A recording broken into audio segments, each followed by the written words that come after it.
भक्तों, तिरुपति बालाजी मंदिर की कहानी के भाग 1 और 2 में आपने अब तक देखा विश्व कल्याण हेतु यज्ञ कराया गया। यज्ञ फल किसको दिया जाए, यह चुनाव के लिए ऋषि भृगु विष्णु लोग पहुँचे। विष्णु जी को व्यस्त देख भृगु ऋषि ने विष्णु जी को लात मार दिए। इससे नाराज माता लक्ष्मी विष्णु लोग छोड़कर धरती लोक पे चली गई। माता लक्ष्मी को ढूंढते हुए विष्णु जी धरती लोक पर चींटियों के साथ रहने लगे और वहीं पर भगवान विष्णु चोल राजा को अगले जन्म में राक्षस कुल में जन्म लेने का श्राप दिया। तो आइए भक्तों, इस कहानी को हम इस वीडियो के भाग 3 में जान लेते हैं।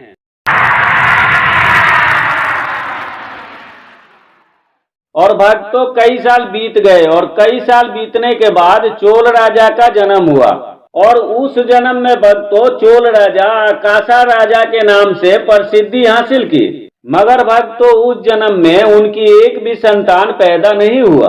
भक्तों, आकाशा राजा विष्णु जी के बड़े भक्त थे, इसीलिए संतान प्राप्ति हेतु भगवान विष्णु जी की तपस्या करने लगे।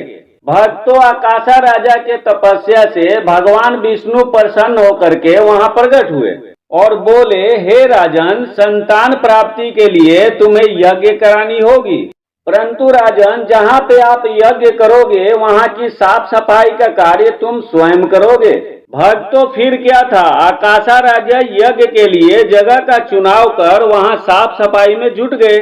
मिट्टी की खुदाई करते समय राजा को मिट्टी के अंदर एक सोने का संदूक मिली। भक्तों, उस संदूक में आकाशा राजा को कमल पर लेटी हुई एक खूबसूरत कन्या की प्राप्ति हुई। उस कन्या को राजा ने अपने सीने से लगा लिया और भक्तों राजा रानी ने उस कन्या का नाम पद्मावती रखा और समय के साथ साथ राजकुमारी पद्मावती बड़ी हो गई। भक्तों, एक दिन पद्मावती अपने सहेलियों के साथ पूजा के लिए फूल तोड़ने फुलवारी में पहुंची और फूल तोड़ने में व्यस्त हो गई। और भक्तों, इधर भगवान विष्णु यानी श्रीनिवास जी ने देखा कि एक पागल हाथी जीव जंतु और पेड़ पौधों को हानि पहुंचा रहा है। यह देख श्रीनिवास जी उस हाथी का पीछा किया। भक्तों, हाथी उसी बाग में पहुंच गया जहां पद्मावती पूजा करने के लिए फूल लेने गई थी।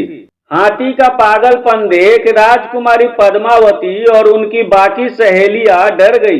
भक्तों, हाथी राजकुमारी तक पहुंच पाता उसके पहले ही श्रीनिवास जी हाथी के सामने आ खड़े हुए। श्रीनिवास जी के रूप में भगवान विष्णु को देख हाथी ने सर झुकाया और वहां से पीछे लौट गया। जब पद्मावती प्राण की रक्षा करने वाले श्रीनिवास जी को धन्यवाद करने के लिए सामने आई, तब भगवान विष्णु ने जब राजकुमारी पद्मावती को देखा तो वह राजकुमारी पद्मावती के प्यार में घायल हो गए।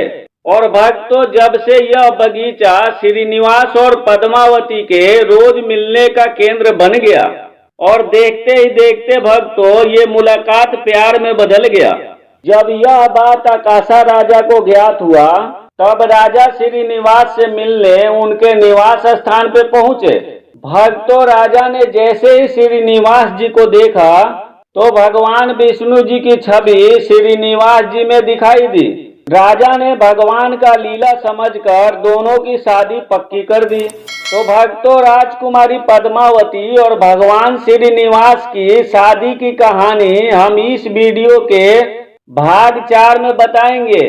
तो इस वीडियो पे आप नए हैं तो इस चैनल को सब्सक्राइब कर लें ताकि आने वाली वीडियो आप तक पहुंचती रहे। तो तिरुपति बालाजी हम सभी के कष्टों को दूर करें।